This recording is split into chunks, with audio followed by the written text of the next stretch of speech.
Hello friends, പുതിയൊരു വീഡിയോയിലേക്ക് എല്ലാ കൂട്ടുകാർക്കും സ്വാഗതം. അങ്ങനെ നമ്മുടെ മീനു ആണെങ്കിൽ ദേവിയുടെ വീട്ടിലേക്ക് ദേവിയെ കാണാൻ വേണ്ടിയിട്ട് പോകുന്നുണ്ട്. അവിടെ ചെന്ന് ഉദയഭാനുന്റെ നല്ല ചീത്ത വിളിക്കുന്നുണ്ട് കേട്ടോ. നിങ്ങൾ കാരണം ഇതൊക്കെ സംഭവിച്ച ഏട്ടത്തി ഒരു പാവപ്പെട്ട വീട്ടിലെ കുട്ടിയായിരുന്നാലും ഏട്ടൻ കല്യാണം കഴിക്കായിരുന്നു, അമ്മയും അച്ഛനും സ്വീകരിക്കായിരുന്നു.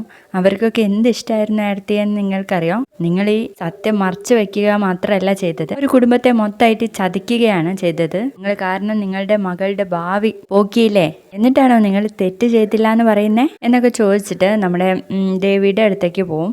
ദേവിയാണെങ്കിൽ കരഞ്ഞുകൊണ്ടിരിക്കുകയാണ് കേട്ടോ. മീനു എന്ന് വിളിക്കുമ്പോഴേക്കും മീനു പറയും, ഏടത്തി വിഷമിക്കാതെ, ആനന്ദേട്ടനെ കുറ്റം പറയാൻ വേണ്ടിയിട്ട് നമുക്ക് പറ്റില്ല. ഈ ഒരു അവസ്ഥയിൽ നമ്മൾ എന്ത് പറഞ്ഞാലും ആനന്ദേട്ടനെ അത് മനസ്സിലാവാനും പോകുന്നില്ല എന്നൊക്കെ പറയുമ്പോൾ നമ്മുടെ ദേവി ഇങ്ങനെ തലയാട്ടിക്കൊണ്ടിരിക്കുകയാണ് കേട്ടോ. എങ്കിലും ഞാനൊന്ന് ശ്രമിക്കാമെന്ന് പറഞ്ഞിട്ടാണ് മീനു അവിടുന്ന് പോരുന്നത് കേട്ടോ. പിന്നീട് കാണിക്കുന്നത് നമ്മുടെ അച്യുതനാണെങ്കിൽ എല്ലാവരോടും പറയുന്നുണ്ട്, കടയുടെ ആ ഉദ്ഘാടനത്തിന് മുന്നേ ആയിട്ട് എല്ലാവരും രാവിലെ എണീറ്റ് അമ്പലത്തിലോട്ട് പോകണം, അവിടുത്തെ പൂജയൊക്കെ കഴിഞ്ഞിട്ട് വേണം ഉദ്ഘാടന കർമ്മം നിർവഹിക്കാൻ വേണ്ടിയിട്ട് എന്ന് പറയുമ്പോൾ നമ്മുടെ ധർമ്മം പറയുന്നുണ്ട്, ഏട്ടാ അത് എന്നൊക്കെ പറയുമ്പോഴേക്കും നിന്റെ സംശയം ഇതുവരെ തീർന്നില്ലേ അമ്മ, ഇവനെ ഒന്ന് പറഞ്ഞ് മനസ്സിലാക്കി കൊടുക്കുമെന്ന് പറഞ്ഞിട്ടാണ് അച്യുതൻ അവിടുന്ന് പോകുന്നത്.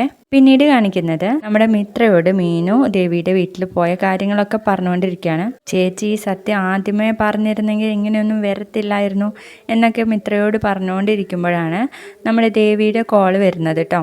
അന്നേരം മീനു എടുക്കുമ്പോൾ, മീനു ഞാൻ എൻ്റെ ഒരു ആശ്വാസത്തിന് വിളിച്ചതാ, കോള് കട്ട് ചെയ്യരുതേ എന്ന് പറയുമ്പോൾ നമ്മുടെ മീനു പറയുന്നുണ്ട്, എന്താ എടുത്തിയത്, ഞാനെന്നാ എടുത്തിയുടെ കോള് കാണുമ്പോഴേ കട്ട് ചെയ്യേണ്ടതല്ലേ, ഇപ്പം നമ്മൾ സംസാരിച്ചുകൊണ്ടിരിക്കല്ലേ എന്ന്. അന്നേരം ഇവിടേക്ക് നീ വന്നത് മിത്ര അറിഞ്ഞായിരുന്നോ എന്ന് ചോദിക്കും.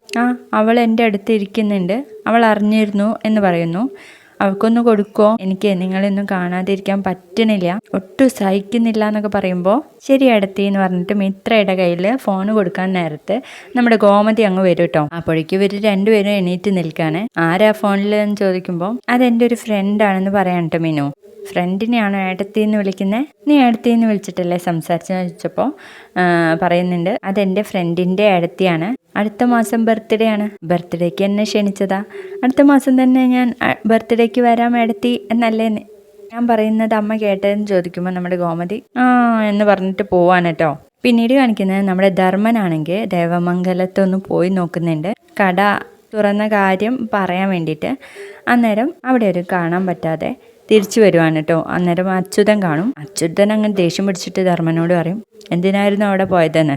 ഞാൻ അവിടെയുള്ളവരെ കാണാൻ വേണ്ടി പോയതാ, പക്ഷെ ആരെയും കണ്ടില്ല എന്ന് പറയുമ്പോൾ അച്യുതൻ പറയും, അതേതായാലും നന്നായി, കണ്ടിട്ട് പറഞ്ഞിട്ടാണ് വരുന്നതെങ്കിൽ എൻ്റെ സ്വഭാവം ഇതല്ലായിരുന്നു. നിനക്ക് ദേവമംഗലത്തുകാരെ വലിയ ആളുകളൊക്കെ ആയിരിക്കും, പക്ഷെ എനിക്കതല്ല, എൻ്റെ ജീവിതത്തിലെ ഏറ്റവും വലിയ ശത്രുക്കളാണവർ, കയറിപ്പോടാ എന്ന് പറയുന്നു. പിന്നീട് കാണിക്കുന്നത് നമ്മുടെ മീനു ആണെങ്കിൽ ആനന്ദിനോട് സംസാരിക്കാൻ വേണ്ടിയിട്ട് പോകുന്നുണ്ട്.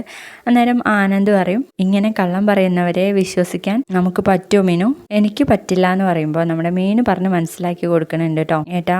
ഏട്ടത്തി ചെയ്തത് ശരിയാണെന്നൊന്നും ഞാൻ പറയുന്നില്ല, പക്ഷേ ഏട്ടത്തിയെ ഇതിൽ കൊണ്ടെത്തിക്കാനുള്ള ആ ഒരു സാഹചര്യം നമ്മൾ മനസ്സിലാക്കണം. അവരുടെ അച്ഛനും അമ്മയും കള്ളം പറഞ്ഞ് അവിടെ പഠിപ്പിച്ച് വെച്ചിരിക്കുക, അതിൽ ഏടത്തി പെട്ടുപോയതാ, അതേക്കുറിച്ചൊന്ന് വിശ്വസിക്കണം എന്നൊക്കെ പറയുമ്പോൾ നമ്മുടെ ആനന്ദ് ഇങ്ങനെ ഒരു ഓർക്കുന്നതായിട്ട് കാണിച്ചുകൊണ്ടാണ് ഇന്നത്തെ എപ്പിസോഡ് കഴിയുന്നത് കേട്ടോ.